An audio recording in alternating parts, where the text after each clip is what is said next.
Esta noche no vamos a hablar del Imperio Romano, ni de los vikingos, ni de esas historias repetidas que ya conoces de memoria. Hoy vamos a abrir las puertas de una civilización que no necesitó inventar monstruos porque ellos mismos los encarnaban, los mayas. Pero antes de empezar, dale a like, suscríbete al canal y deja en los comentarios desde dónde nos ves y qué hora es. Así sabremos si nos escuchas con el café de la mañana, con la copa de la noche, o si, como los mayas, estás dispuesto a sacrificar el sueño para entrar en el lado oscuro de la historia. Y atención, porque lo que vas a escuchar no es ficción. Vamos a hablar de ciudades escondidas en la selva que competían en astronomía con cualquier universidad moderna, de reyes que se casaban con sus hermanas para no perder el trono, de prisioneros humillados en público antes de ser sacrificados, de fiestas del maíz que terminaban en éxtasis colectivo, y de rituales donde la sangre, el sudor y los fluidos vitales eran la moneda con la que se alimentaba a los dioses. No es un guión morboso. Era su religión, su política, su manera de entender el universo. Lo que a nosotros nos suena a pesadilla, para ellos era la rutina de sobrevivir y mantener el orden cósmico. Los mayas fueron una civilización que no necesita fantasía para parecer inventada.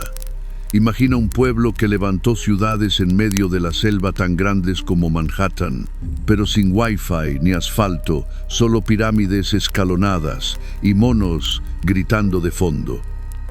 Surgieron hace más de 3,000 años en lo que hoy es México, Guatemala, Belice, Honduras y El Salvador.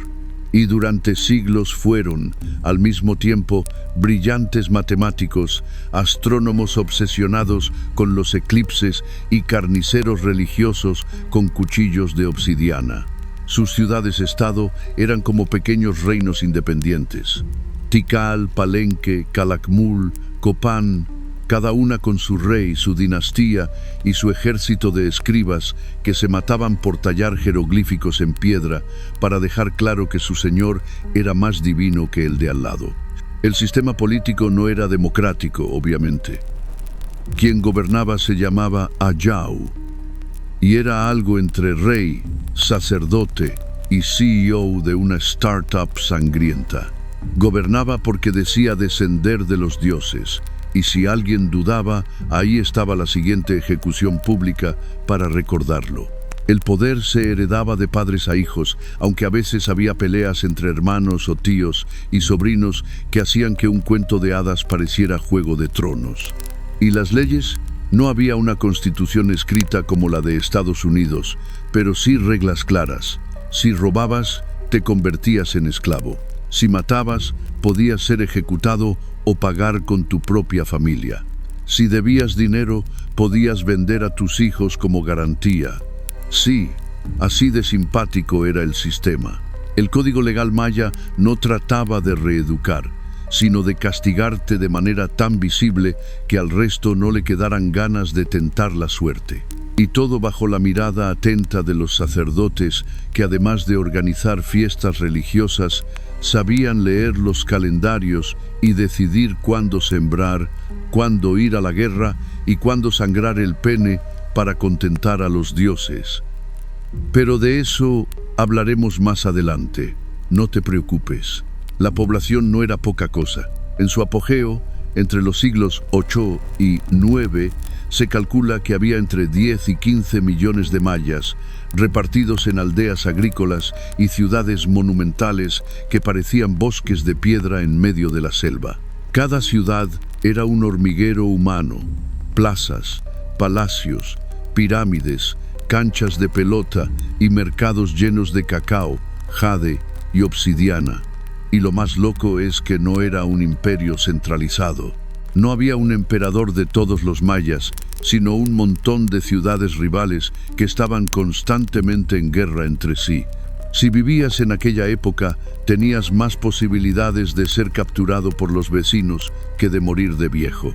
Aún así, mantenían un estricto orden social. Arriba estaban los nobles y sacerdotes, luego los artesanos y comerciantes, y en la base de la pirámide los campesinos y esclavos, que eran la mayoría y los que realmente sostenían todo con su sudor. Pero ojo, los campesinos no solo cultivaban maíz, también eran el combustible humano para los sacrificios, porque para los mayas la vida era un contrato con los dioses, y si no pagabas con sangre, la factura te llegaba en forma de sequías, plagas o derrotas militares.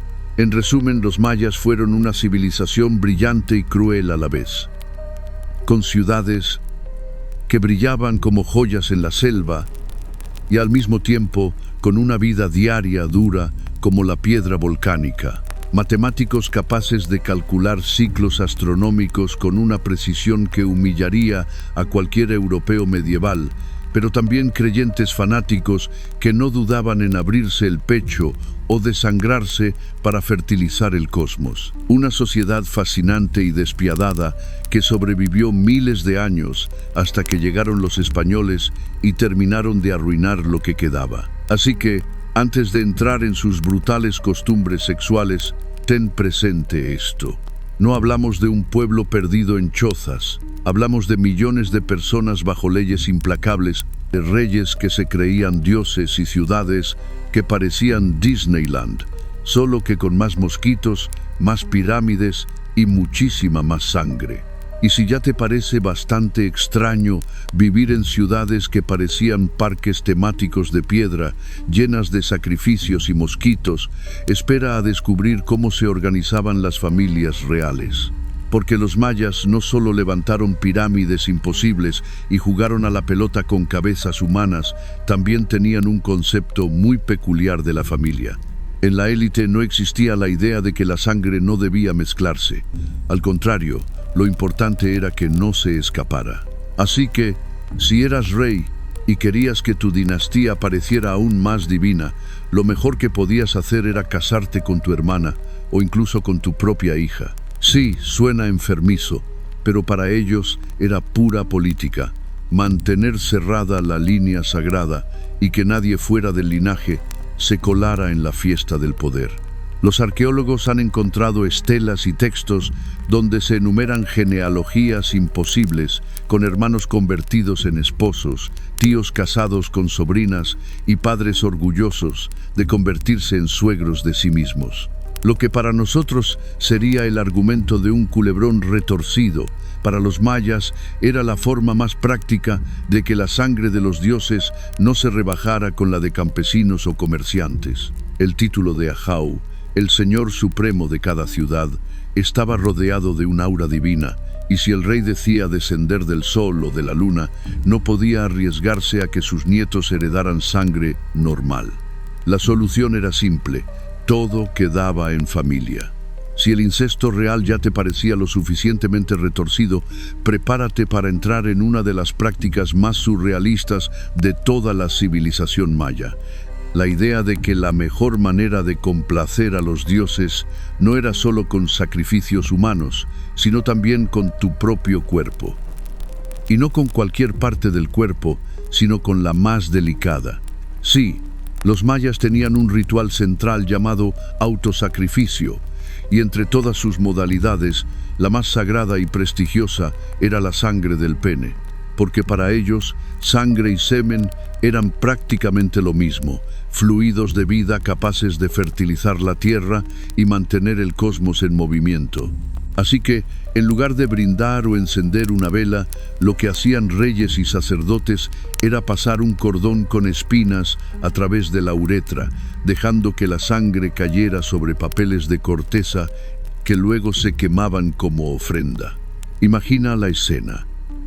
Un ayau vestido con plumas de quetzal y jade, rodeado de sacerdotes y nobles, frente a toda la corte, ofreciendo al público no un discurso motivacional, sino una demostración de dolor épico para que los dioses vieran que no temía a nada.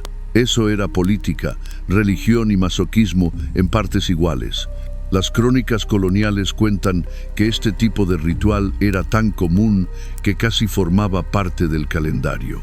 Había momentos marcados: al subir al trono, en los eclipses, en las festividades agrícolas, y no solo participaban los hombres. Las mujeres nobles también perforaban sus lenguas, a veces pasando cuerdas con espinas, para que la sangre fluyera como un río.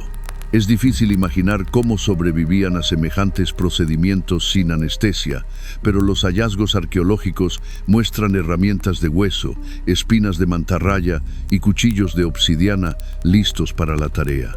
Los códices mayas, como el de Madrid o el de Dresde, muestran imágenes explícitas de nobles practicando este autosacrificio, lo que confirma que no era una exageración de los españoles, sino una parte integral de su sistema religioso.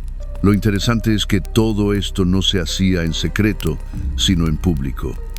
El sufrimiento era un espectáculo ritual, una demostración de devoción que validaba el poder de la élite.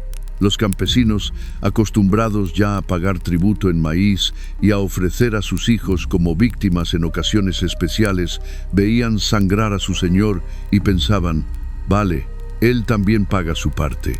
Era una forma de reforzar la jerarquía. El pueblo sufría en el campo, el rey sufría en el templo y todos sufrían juntos para mantener contento a un panteón de dioses insaciables. Desde el punto de vista simbólico, el ritual tenía un trasfondo cosmológico poderoso. La tierra se veía como una gran matriz y la sangre del pene era la semilla divina que la fertilizaba. Cuando el rey se perforaba, no era simplemente un acto de dolor, era un coito cósmico con el mundo sobrenatural. El humo del papel impregnado de sangre ascendía al cielo, llevando consigo el mensaje de que la humanidad estaba cumpliendo su parte del contrato. Y por si fuera poco, el dolor físico se interpretaba como un medio de comunicación con los dioses. Cuanto más intenso era, más clara la señal. Para los ojos europeos del siglo XVI, aquello era pura barbarie. Pero lo curioso es que, en términos de simbolismo, no estaba tan lejos de ciertas tradiciones místicas de otras culturas, donde el dolor o la mutilación se veían como medios de conexión espiritual. La diferencia es que los mayas lo institucionalizaron hasta el punto de convertirlo en una práctica rutinaria de la élite, una obligación política y religiosa. Y no olvidemos el detalle grotesco.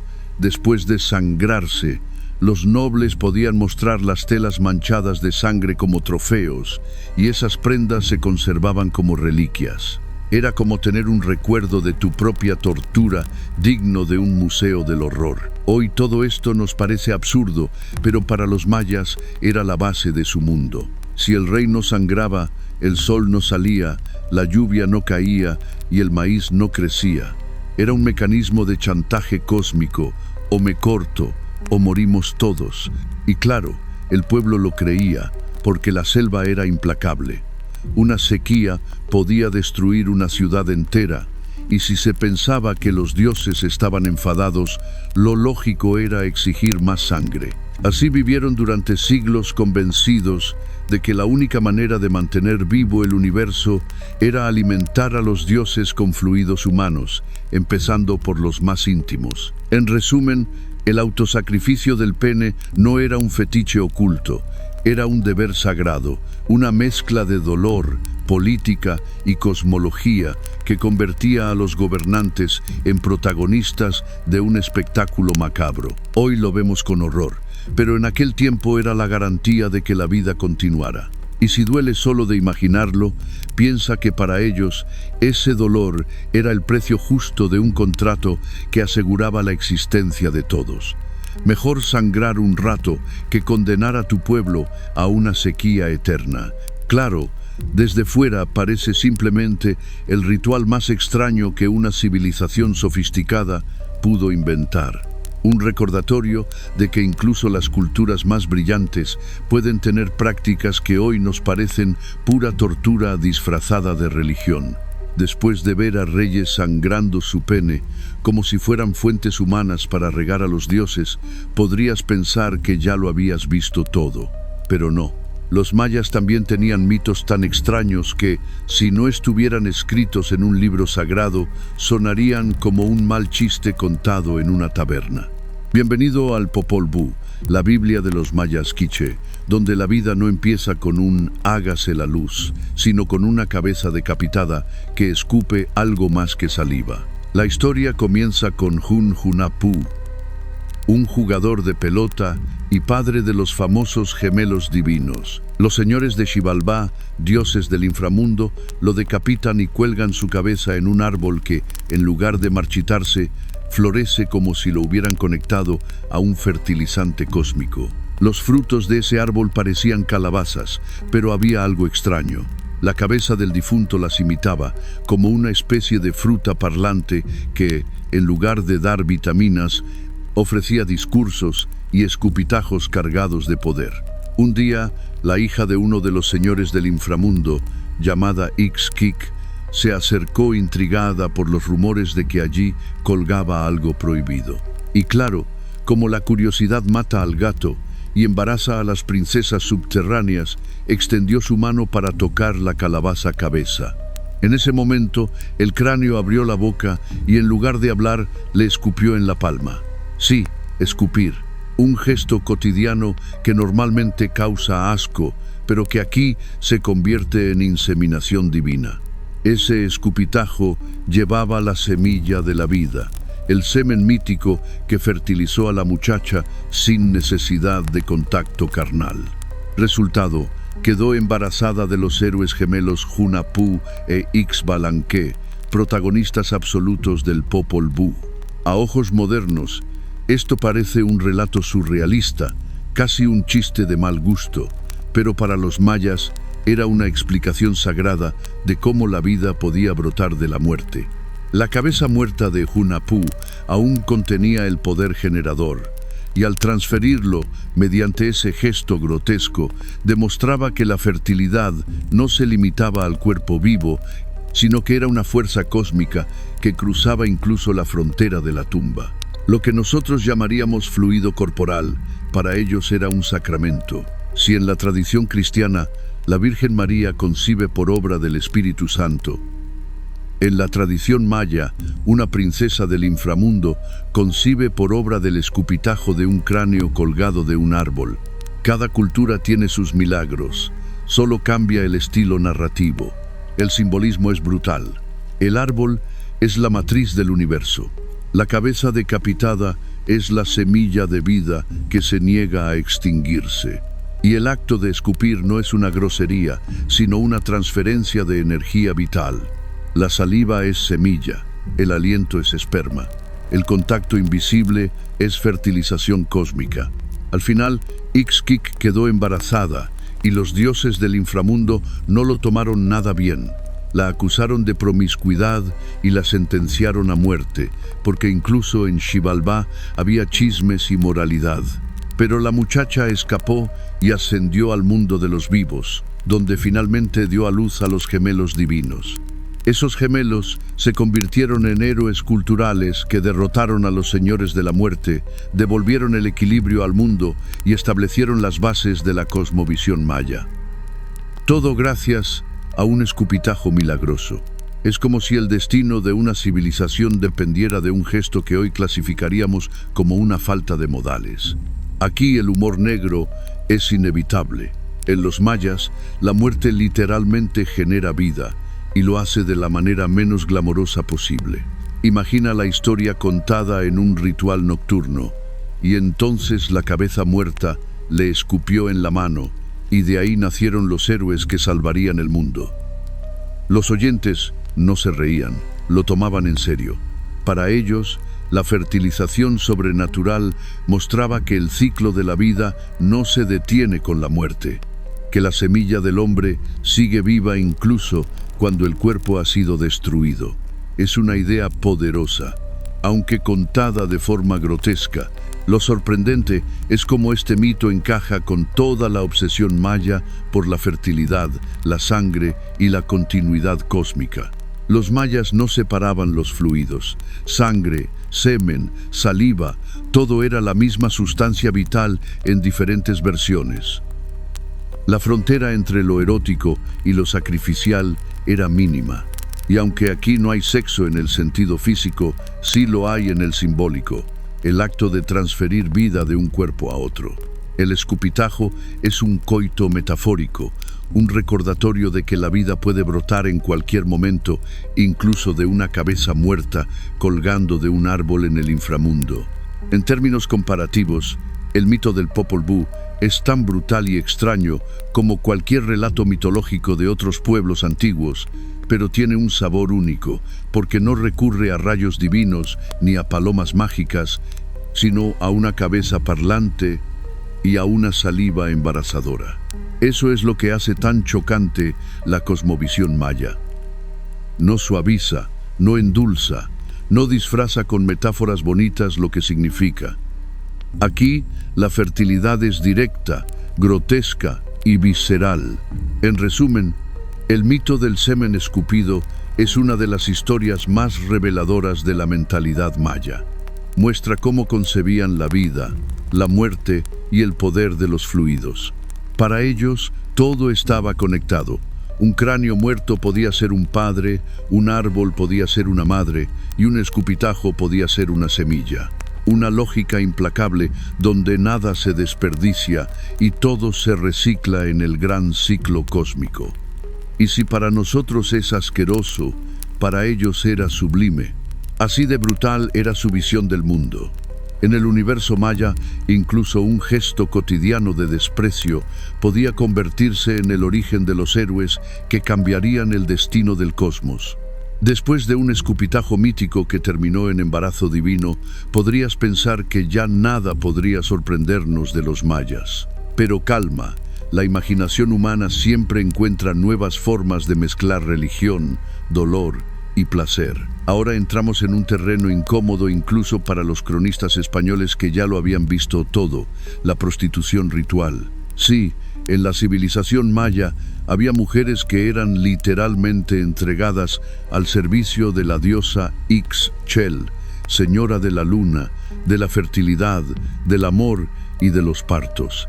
Y si crees que ese servicio consistía en rezar, cantar salmos y encender velas, olvídalo. El servicio era mucho más corporal. Ixchel se representaba a veces como una anciana con garras que derramaba agua de un cántaro y otras como una joven seductora acompañada de conejos y símbolos de fertilidad. Su culto estaba asociado a la sexualidad, a la capacidad de dar vida, y como buena diosa insaciable, sus rituales exigían ofrendas humanas que iban más allá de la sangre, requerían carne, sudor y contacto.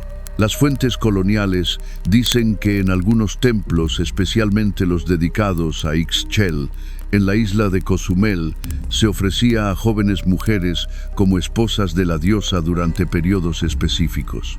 Su función no era tener un matrimonio feliz ni acumular regalos, sino participar en prácticas rituales con un componente sexual. Los peregrinos acudían al santuario no solo para rezar por fertilidad o salud, sino también para mantener relaciones con estas mujeres consagradas, convencidos de que, a través de ellas, estaban en contacto con la diosa misma. Para los mayas, esto no era degradación ni vicio, era un acto sagrado. Al acostarte con una mujer ofrecida al templo, estabas literalmente fertilizando la tierra y asegurando la prosperidad de tu comunidad. ¿Cómo lo sabemos? Porque cronistas como Diego de Landa lo mencionan con incomodidad, condenándolo como un horrible pecado. Y si los españoles estaban tan escandalizados, es porque lo vieron o lo escucharon directamente. Además, el patrón no era exclusivo de los mayas. Prácticas similares existieron en templos de Ishtar, en Mesopotamia y en otros pueblos del mundo antiguo. Lo que hace particular al caso maya es el contexto selvático, la presencia de Ixchel como diosa central del panteón femenino y la forma en que la sexualidad estaba integrada con la cosmología de la lluvia, la luna y el maíz. Para entenderlo, hay que recordar que en el mundo maya no existía una frontera entre lo erótico y lo agrícola. Si la lluvia era el semen del cielo y la tierra era una matriz, entonces los actos sexuales podían ser réplicas humanas de la fertilidad cósmica. Así, estas mujeres se convertían en canales entre hombres y dioses. No eran prostitutas en el sentido vulgar de la palabra, sino sacerdotisas de la carne, cuerpos convertidos en altares. La ironía es que, mientras los europeos veían escándalo y libertinaje, los mayas veían deber y devoción. Y, aunque para las jóvenes elegidas probablemente no había nada divino en ello, en la mentalidad colectiva estaban cumpliendo una función tan importante como la de un sacerdote que quemaba incienso. En la isla de Cozumel, peregrinos llegaban de todas partes de la península para consultar los oráculos de la diosa. Allí pedían hijos, salud o suerte en la guerra, y en el proceso se unían con las mujeres dedicadas al templo. No era un placer clandestino, era parte del ritual, un contrato entre humanos y dioses. Los cuerpos de estas mujeres se convertían en moneda de cambio, en sacrificio vivo para mantener la fertilidad del cosmos. A veces, tras cumplir su periodo en el templo, podían regresar a sus comunidades, marcadas de por vida como mujeres que habían servido a Ixchel. En otras ocasiones, quedaban vinculadas permanentemente al santuario, como ofrendas vivientes que nunca volvían al mundo normal. La visión maya de la sexualidad, como hemos visto, no era ni puritana ni romántica. Era utilitaria, ritual y cargada de símbolos. En ese sentido, la prostitución ritual no era un escándalo, sino una extensión lógica de su cosmovisión. Pero para nosotros, acostumbrados a separar religión y cama, suena brutal. Imagina recorrer cientos de kilómetros para pedirle a una diosa tener hijos y descubrir que la liturgia incluía pasar por la cama de una sacerdotisa. En una sociedad donde todo estaba impregnado de sangre, dolor y sacrificio, esta práctica era solo otra cara del mismo poliedro. La carne como medio de pago, el cuerpo como instrumento de negociación con lo divino. La cruel ironía es que las más afectadas eran las jóvenes, muchas veces entregadas por sus familias o seleccionadas por la nobleza. Su deber sagrado era ofrecerse a los hombres que buscaban bendiciones y, a cambio, recibían un estatus ambiguo, respetadas como ofrendas, pero también estigmatizadas como mujeres marcadas por el templo. De algún modo, era un destino ineludible. No podían decir que no, ni tampoco irse. Y aún así, la maquinaria religiosa lo justificaba todo con un discurso cósmico. Gracias a su sacrificio íntimo, crecería el maíz, llegaría la lluvia y los partos serían seguros. Para nosotros, todo esto parece la peor mezcla de religión y explotación. Para ellos, era simplemente la forma en que funcionaba el universo. Y si hoy nos parece repugnante, debemos recordar que para el campesino maya, que temía las sequías y dependía del maíz, cualquier cosa que asegurara su supervivencia valía la pena. El problema es que siempre se pagaba con lo mismo: los cuerpos de mujeres convertidos en instrumentos de un contrato con los dioses. Así que, la próxima vez que escuches hablar de Ixchel como diosa del amor, piensa menos en Cupido y más en un altar donde la devoción se medía en carne ofrecida y sudor convertido en oración. En el mundo maya, el matrimonio no era cuestión de amor ni de mariposas en el estómago, sino de pura estrategia política. La poligamia de los reyes no era un capricho carnal, sino un mecanismo de poder tan afilado como las hojas de obsidiana que usaban en sus sacrificios. Cada esposa era un tratado, cada boda una alianza. Cada matrimonio un muro contra las ciudades enemigas o una puerta abierta a nuevos ejércitos. El Ahau, señor supremo de una ciudad-estado, no solo acumulaba tronos, templos y tributos, también acumulaba mujeres, y no lo hacía porque tuviera mucho tiempo libre, sino porque sabía que el número de esposas se traducía directamente en el número de aliados. Cuando un rey de Tikal se casaba con la hija de un noble de Calakmul, no pensaba en cenas románticas a la luz de la luna, sino en asegurarse de que Calakmul no lo atacara por la espalda en la próxima temporada de lluvias. Cuando el gobernante de Copán aceptaba varias esposas de diferentes linajes, estaba levantando un escudo de carne contra las traiciones. Las genealogías mayas están llenas de estas conexiones matrimoniales, verdaderos mapas de alianzas disfrazadas de familias.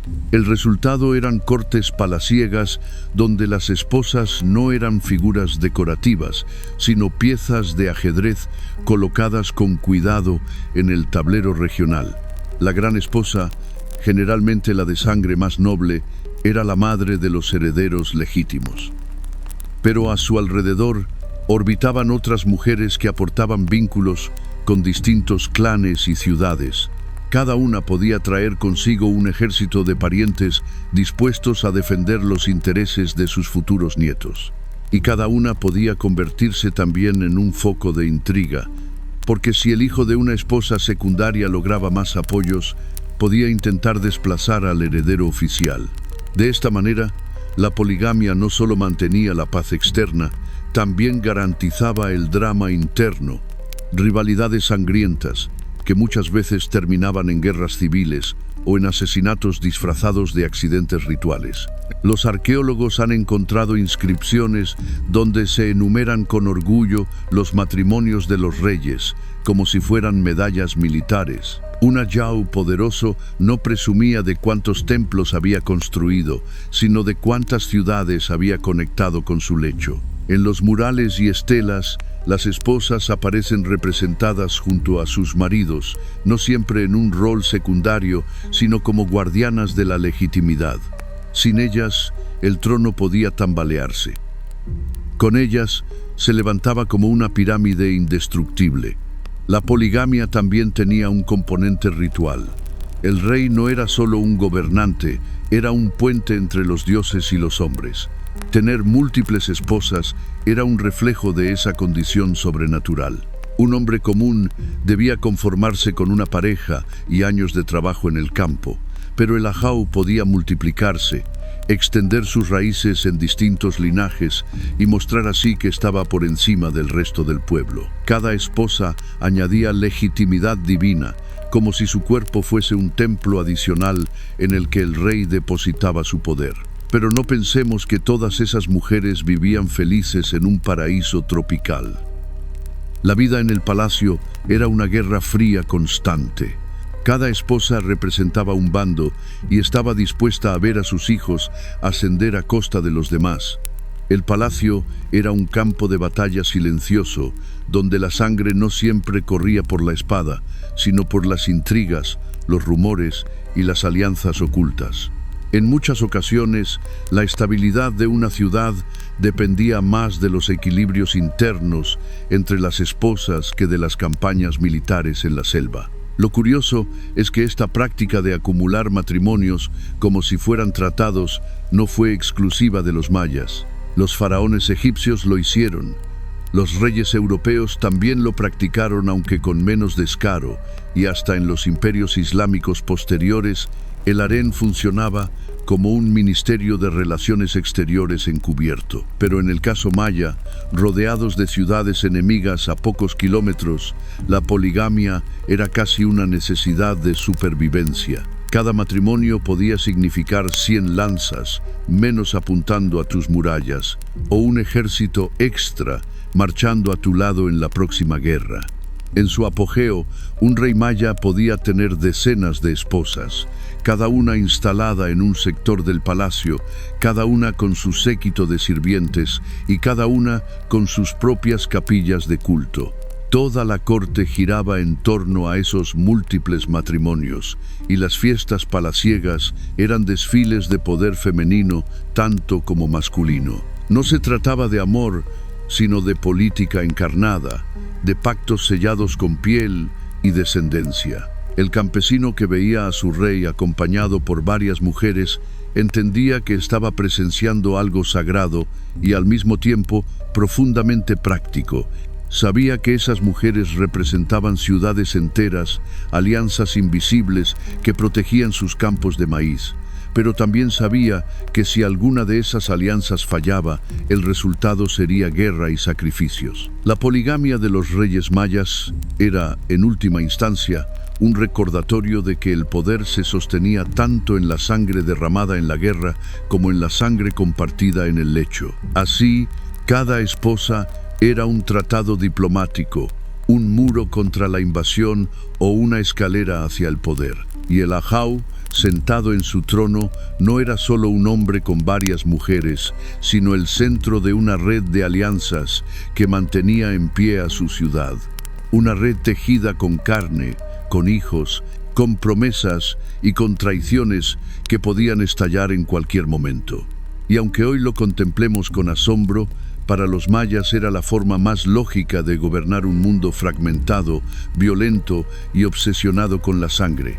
Si pensabas que la poligamia de los reyes mayas era suficiente para entender el enredo de su vida marital, espera a descubrir la edad a la que las muchachas de la élite empezaban a casarse. En nuestra mentalidad moderna, el matrimonio llega después de la adolescencia, con estudios, con fiestas de boda planeadas un año antes y listas interminables de invitados. Para los mayas, en cambio, la boda era otra cosa. Un contrato político, económico que no entendía de infancia ni de esperar a la madurez. En muchas ciudades, las niñas de familias nobles eran entregadas como esposas incluso antes de cumplir lo que hoy llamaríamos adolescencia. Los cronistas españoles, acostumbrados a escandalizarse con todo lo que veían, dejaron constancia de que las jóvenes podían casarse desde los 12 años, a veces incluso antes, mientras que para los hombres la edad común rondaba los 18. El resultado era una sociedad en la que los cuerpos de las niñas no les pertenecían, sino a su linaje, a la ciudad y, en última instancia, a los dioses. El matrimonio temprano tenía una lógica aplastante dentro de la cosmovisión maya. Cuanto antes se casaba una joven, antes se aseguraba la descendencia y, por tanto, la continuidad del linaje. Para los campesinos, eso significaba manos adicionales para cultivar maíz y cuidar animales. Para la nobleza, significaba alianzas políticas selladas rápidamente. Las muchachas de la élite rara vez tenían voz en el asunto. Sus padres negociaban su destino como quien intercambia jade o cacao. Una boda era un tratado disfrazado de ceremonia, y si la prometida tenía 12 o 13 años, mejor, más tiempo para producir herederos. Los códices y restos arqueológicos muestran que el matrimonio era un asunto estrictamente regulado. Había casamenteros oficiales llamados Atan Sahab, que se encargaban de organizar las uniones, negociar las dotes y comprobar que los astros favorecían el enlace. No era un romance improvisado, era una burocracia ritual que convertía a las niñas en fichas de un tablero político. En las familias reales, esta práctica era aún más intensa. Si una reina necesitaba consolidar un pacto con una ciudad vecina, ofrecía a su hija como esposa, aunque apenas tuviera edad para jugar con muñecas de barro. El matrimonio precoz era la semilla de las alianzas, y nadie se escandalizaba porque el concepto de infancia, como lo entendemos hoy, no existía. Una niña se consideraba mujer en cuanto tenía su primera menstruación, y desde ese momento se convertía en un recurso estratégico. El cuerpo femenino era la moneda más valiosa, y cuanto antes entrara en circulación, más útil resultaba para el clan. La paradoja es que, mientras los reyes acumulaban múltiples esposas para consolidar alianzas, esas esposas solían ser niñas que nunca habían tenido la opción de decidir si querían esa vida. Los cronistas describen las bodas mayas con casi detalles burocráticos. Las familias negociaban los regalos, las ceremonias incluían intercambios de ropa, jade o alimentos, y los sacerdotes consultaban el calendario para elegir el día más propicio. No había lugar para nervios románticos ni para lágrimas de emoción. Era un proceso serio, donde lo que importaba era que los astros confirmaran que esa unión produciría hijos y buenas cosechas. Si no había descendencia, la mujer podía ser devuelta a su familia o reemplazada por otra, y la vida continuaba como si nada. En ese sentido, las niñas esposas eran piezas desechables en el engranaje del poder maya. Desde nuestra perspectiva, todo esto suena brutal, pero en aquella sociedad era la norma. La esperanza de vida no superaba los 30 o 40 años y esperar a casarse a los 20 habría sido impensable. Había prisa por multiplicarse, asegurar herederos y sellar pactos. La infancia era un lujo que no existía. Una niña era hija, luego esposa, luego madre, y todo eso podía ocurrir en menos de una década. Si sobrevivía a los partos, se convertía en matriarca respetada. Si no, era reemplazada sin mayor drama. Lo importante era que el linaje continuara, que los dioses recibieran ofrendas y que el maíz creciera. La arqueología confirma este patrón. En las tumbas de mujeres nobles se han encontrado adolescentes enterradas con lujos, lo que indica que tuvieron un papel social importante pese a su corta edad. Algunas aparecen con inscripciones que las describen como esposas de reyes o madres de herederos, lo que sugiere que fueron parte de matrimonios concertados muy tempranamente. En ciertos casos, estudios óseos revelan signos de partos prematuros, lo cual coincide con la idea de maternidad forzada en la adolescencia. Una prueba fría de cómo política y biología se entrelazaban en una espiral implacable. El campesinado común tampoco se libraba de esta dinámica. En las aldeas, las bodas se organizaban a edades similares, aunque con menos lujos y sin tanto jade de por medio. Allí las niñas eran entregadas para garantizar mano de obra y descendencia. Las reglas sociales eran tan rígidas que si una joven no se casaba a tiempo, podía ser vista como un desperdicio o como alguien maldita por los dioses. En un mundo regido por ciclos agrícolas y calendarios rituales, no había espacio para el retraso. La juventud se exprimía como cualquier otro recurso natural, hasta agotarla. Lo más inquietante es que estas uniones se justificaban con argumentos religiosos. Los sacerdotes explicaban que la fertilidad era un deber sagrado y que las niñas elegidas para casarse temprano estaban cumpliendo el destino que los dioses habían marcado para ellas. El matrimonio no era un contrato humano, era una obligación cósmica, y en ese marco la voluntad individual no tenía valor. Así se construyó una sociedad en la que la infancia quedaba anulada, absorbida por la maquinaria de la religión y la política.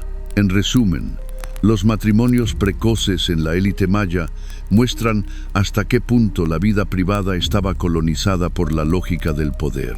Las niñas no eran personas con futuros abiertos, eran instrumentos para consolidar alianzas y generar herederos. Sus bodas eran tratados disfrazados, sus cuerpos campos de batalla diplomática y su niñez desaparecía entre cantos rituales y calendarios astronómicos. Si hoy nos suena terrible, recordemos que para los mayas era simple sentido común. En un mundo frágil, lleno de enemigos, sequías y dioses hambrientos, no había tiempo que perder. Así que mientras nosotros debatimos la edad mínima legal para casarse, ellos ya sabían que la vida empezaba demasiado pronto y terminaba demasiado rápido. Si después de matrimonios infantiles y reyes polígamos pensabas que ya estaba todo dicho sobre el amor maya, aún queda un capítulo que los conquistadores se empeñaron en borrar con tanta vergüenza como furia: la homosexualidad. Porque sí, los mayas, como otras culturas precolombinas, no tenían el mismo concepto rígido que más tarde impusieron los europeos. En su cerámica aparecen escenas que muestran relaciones íntimas entre hombres, grabadas sin tapujos en vasos, platos y figurillas de barro que acompañaban a los muertos en sus tumbas. Lo curioso es que esas piezas, cuando llegaron a manos de frailes y cronistas españoles, fueron cuidadosamente ocultadas, destruidas o reetiquetadas como decoración extraña para no admitir lo que realmente representaban. Para un mundo obsesionado con condenar cualquier desviación de la norma cristiana, encontrarse con imágenes de dos hombres abrazándose o en posiciones obviamente eróticas era un escándalo insoportable. Pero para los mayas, esas escenas formaban parte de su universo simbólico, otra manera más de reflejar la diversidad de la vida y de la fertilidad. Algunos investigadores modernos sostienen que la homosexualidad en el mundo maya pudo tener incluso un componente ritual. Así como el autosacrificio de sangre no se entendía como un acto privado, sino como un gesto cósmico, las uniones sexuales entre personas del mismo sexo podían ser vistas como representaciones simbólicas del equilibrio y la dualidad. En la iconografía aparecen parejas masculinas que participan en banquetes, ceremonias y juegos, sin que se intente esconder la carga erótica. Eso indica que, al menos en ciertos contextos, no existía la condena que más tarde impondrían los europeos. La sexualidad maya era fluida, porque todo lo era en su cosmovisión. El día se transformaba en noche, la vida en muerte, el hombre en jaguar. ¿Por qué no habría de transformarse también el deseo? Para los españoles del siglo XVI, aquello era abominación. Para los mayas, simplemente era otra cara del mismo ciclo natural. Lo interesante es que algunos relatos coloniales intentan condenar esta práctica describiendo con horror vicios nefandos en los templos. Pero al hacerlo, dejan entrever que esos comportamientos eran más comunes de lo que hubieran querido admitir. La cerámica y las figurillas hablan por sí solas, hombres desnudos abrazados, escenas de intimidad plasmadas sin morbo ni censura, como si fueran tan normales como representar un banquete o un sacrificio. En la práctica cotidiana, es posible que la homosexualidad se viviera sin problema en ciertos sectores, especialmente entre nobles y sacerdotes. En el contexto militar, algunos cronistas insinuaron que existían vínculos eróticos entre guerreros, lo que no sería extraño. En muchas culturas antiguas, el compañerismo en la guerra estaba acompañado de intimidad sexual. Lo que queda claro es que la sexualidad maya no estaba encasillada en la lógica de prohibiciones morales que dominaría más tarde con la llegada del cristianismo.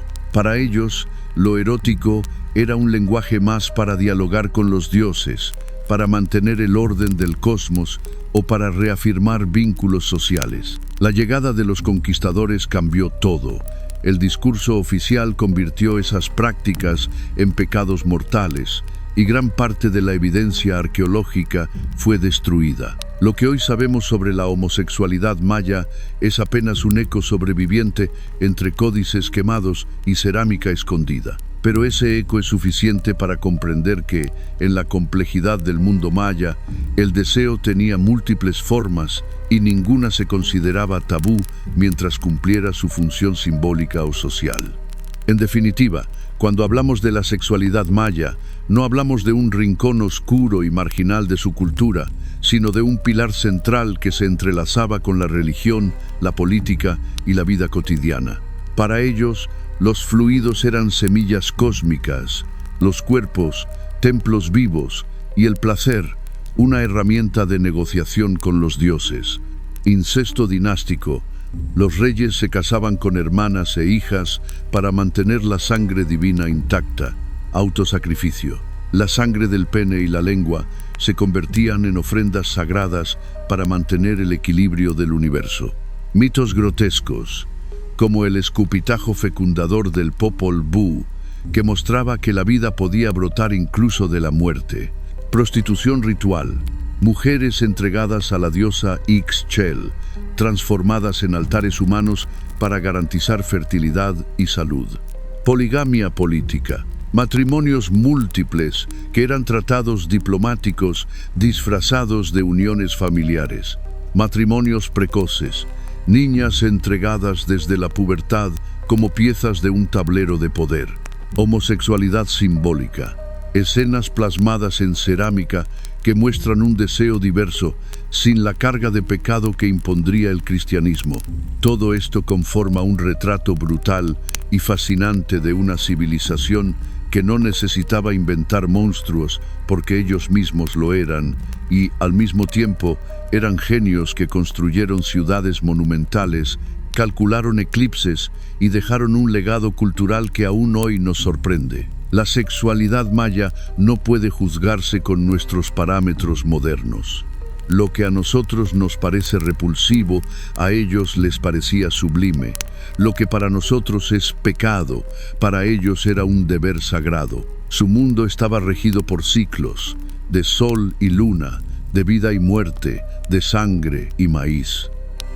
Y en esos ciclos, la carne, el deseo y el dolor tenían un papel imprescindible.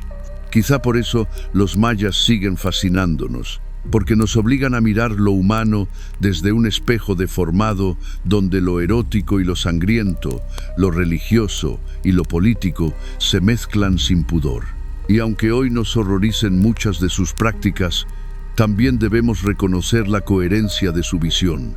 Para ellos, todo estaba conectado, y la sexualidad era solo otra forma de mantener vivo el universo.